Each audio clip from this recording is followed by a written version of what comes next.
One of the catchphrases of hyperadaptive is you can't expect 21st century results with a 20th century operating model. And the way that we're rolling out governance really mimics that 20th century operating model. Hey, let's get everybody together. Let's sit in committee meetings. Let's figure out the policy. Let's put that policy up on the intranet. Let's create some training and roll it out and make sure everybody's certified in our governance policies, and we'll check the box and we'll be done.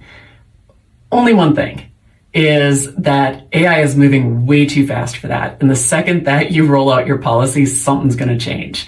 And we're seeing the kickback of what happens when we don't implement dynamic governance. So when AI first rolled out, and by AI here, I'm meaning the generative AI, it was that they're going to eat your data and use it internally. And of course, the most of the major LLMs have fixed that in their enterprise editions.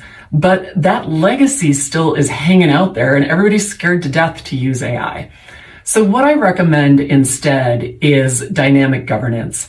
What does that look like? It still probably looks like those same people getting together, especially at the higher levels of the organization. You need some sort of central agreement around what the heck we're doing with AI and what those guardrails are. But then those policies should be put into an LLM so that anybody at any time can query them and say, like, okay, I'm about to do this with AI. Is this an acceptable use case?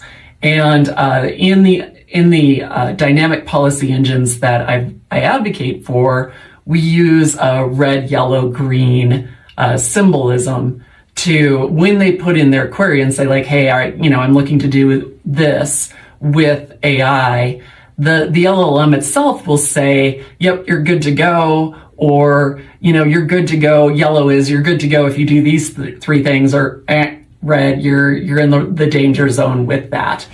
And it turns the governance conversation into a one-way, I'm going to look it up, into a two-way dialogue where people can really understand the policy as it applies to what they're doing.